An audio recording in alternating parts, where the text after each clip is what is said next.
Hello there, hello there. Welcome to the Pillow Fort, a cozy site of rest where I talk about books I've read. My name is Lucas, and for our debut episode, I'm going to be covering a book I had to read through school, but I still found a lot of enjoyment out of, that being Beartown, written by Fredrik Backman. Just to note, Backman's a Swedish author, and the book was originally published in Swedish under the title Bjornstad, of course, translating to Beartown. And while I haven't read any of his other works, he's known for character-driven and emotional novels. His most famous one is probably A Man Called Ave. I'm not sure how you pronounce the name exactly. A story of a grumpy old man who chooses to end his life after losing his wife and job. It's quite a dark premise. Also, I didn't know this, but there's a film adaptation in English called A Man Called Otto, which I had actually watched before. So it's interesting that I had, in some sense, seen some of Backman's work before reading this book, and I didn't even know it. Anyways, though, back on topic. Despite the dark synopsis, the novel is considered humorous fiction, which I would say is quite characteristic of Backman's writing. Beartown itself, I would count as that humorous fiction. And I call the humor, mostly I categorize it as dry. Not super dark humor, but dry humor. Beartown is a novel about a small, struggling town where people play hockey. It might be an understatement to just say the people play hockey, however. It may be more accurate to say the people of Beartown almost worship hockey. When I heard that, I thought, well, maybe I'm not going to enjoy reading this book very much because I'm not a hockey fan. But I did actually end up still thoroughly enjoying the book about hockey. The reason is, of course, that no fictional book can really be just about hockey. Backman uses hockey to explore ambition, moral decay, the politics of small towns, and how people and the public react to moral dilemma. The first page, in the cold of Beartown, surrounded by forest, starts, unsurprisingly, with a cold open. Late one evening, toward the end of March, a teenager picked up a double-barreled shotgun, walked into the forest, put the gun to someone else's forehead, and pulled the trigger. This is the story of how we got there. The line creates the feeling, as you read the rest of the beginning, that something terrible is going to happen in this town. The foreshadowing in this book is one of the strongest literary elements. It's never too simple to be blunt, but the webs that Backman creates leave you guessing several different, uniquely and each quite likely outcomes as to what's going to happen. One of which is usually the correct one. You know, a lot of times with mysteries, you'll see, well, how was I ever supposed to get that? But when I read this book, every mystery, one of my options I thought of in my head did actually turn out to be the right one. After that cold open, we open to the cold town of Beartown, surrounded by forest on all sides. There are tons of different people in Beartown, but they're all unified by the fact that they live in the hockey town. We meet Maya, the daughter of the general manager of the hockey club, who hates hockey, but understands the passion people have for it, especially with her father and younger brother. We're introduced to Amat, a small, poor boy whose mother moved from far, far away. At the very start of the novel, Amat and his mother Fatima are two of the most likable characters, mainly because we haven't explored the others much yet, and all the others are annoying teenagers, while Amat's a pretty hardworking guy, and his mom sets out really clear moral boundaries and is generally just a very, very pleasant mother. Amat has a unique sense of maturity among the other teenagers, mainly because of his upbringing and position socioeconomically. Very early on, the book establishes a clear distinction between the heights and the hollow of Beartown. Each character on the junior hockey team, the main focus of the novel, fits into one category or the other. So since we've gone over a character from the hollow, we can go over the most important character from the heights, being Kevin Erdahl, the hockey star of Beartown and the focus of the town's adoration.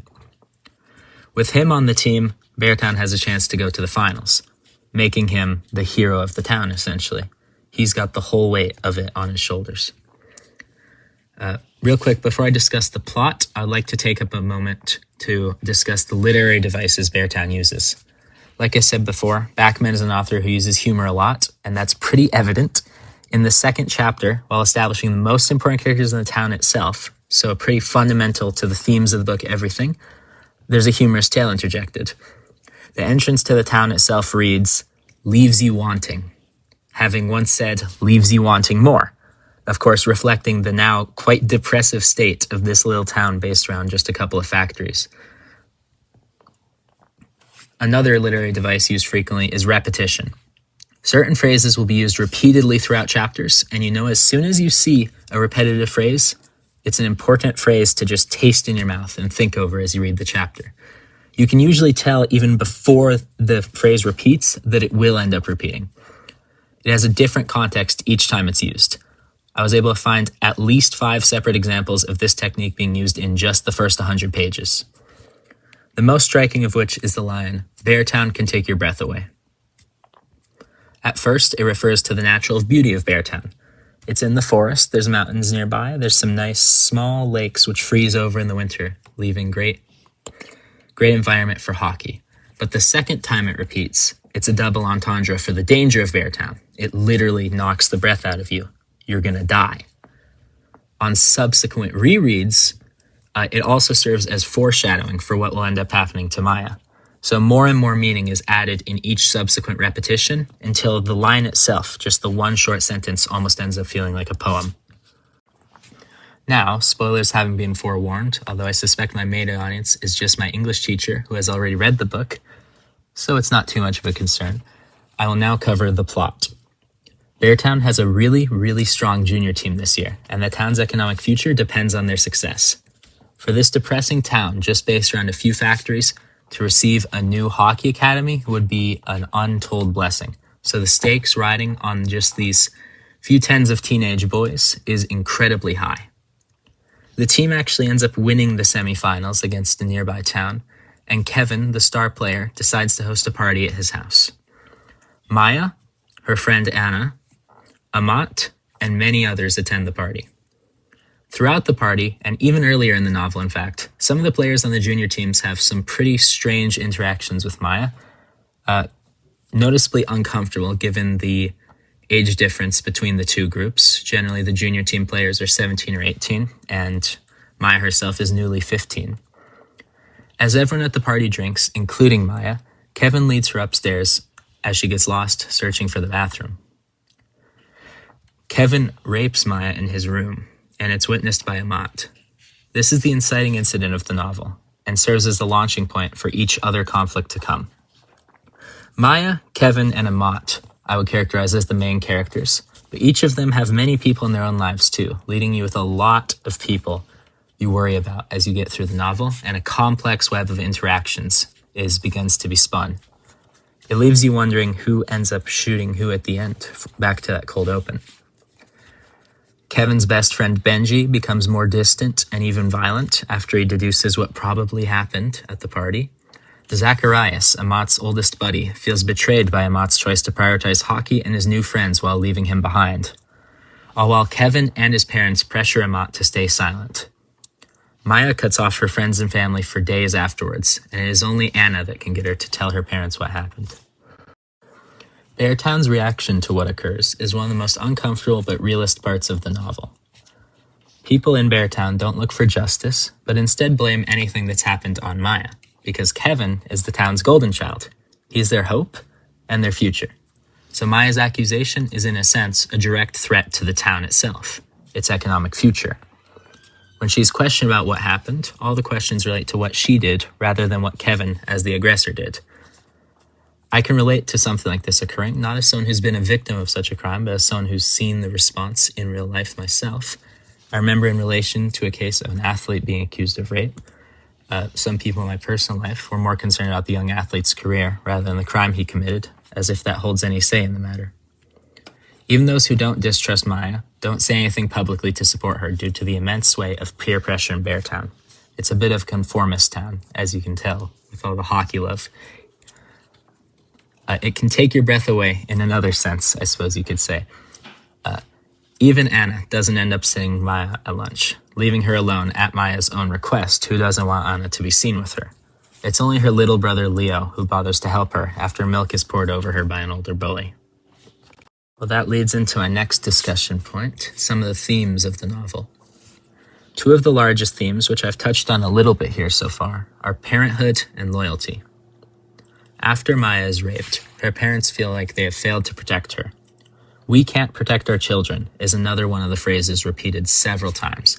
However, this time, instead of the meaning changing, each repetition shows the despair and desperation of Maya's parents to protect her increasing. It shows the importance the Andersons place on protecting their children, even to their detriment sometimes, based on something that happened in their past. One of the main things Maya worries about isn't how she is doing, but how her parents will recover from this, showing that there's a little bit of harm to this overprotective parenting, just as there's a bit of harm to neglectful parenting. There's many more examples of different styles of parenting in Beartown. Kevin's parents, especially his father, are arguably both neglectful and overprotective. Kevin's parents hardly speak to him. They expect him to go to school, succeed, and win at hockey. It's only when he wins that he receives even the slightest recognition, a telltale sign of neglectful parenting. Yet despite that, his parents are also overprotective.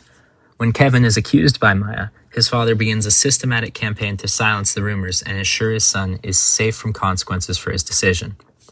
Kevin's entitled attitude develops as a direct consequence of his father instilling it in him through years of letting him know that he is better than anyone else and that he needs to be a man that, quote, goes out and grabs what he deserves.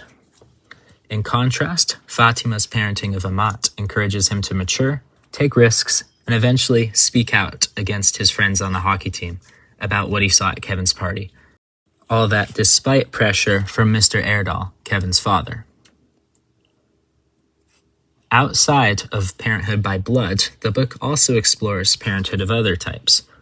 Through David and Soon's relationship with the hockey team, especially David's relationship, because he acts as a father for Benji, Kevin, and Amat, all characters with fathers who are absent or a negative influence.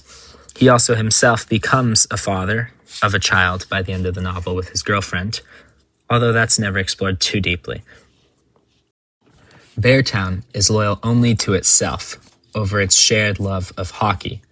However, this loyalty becomes dubious after Kevin assaults Maya.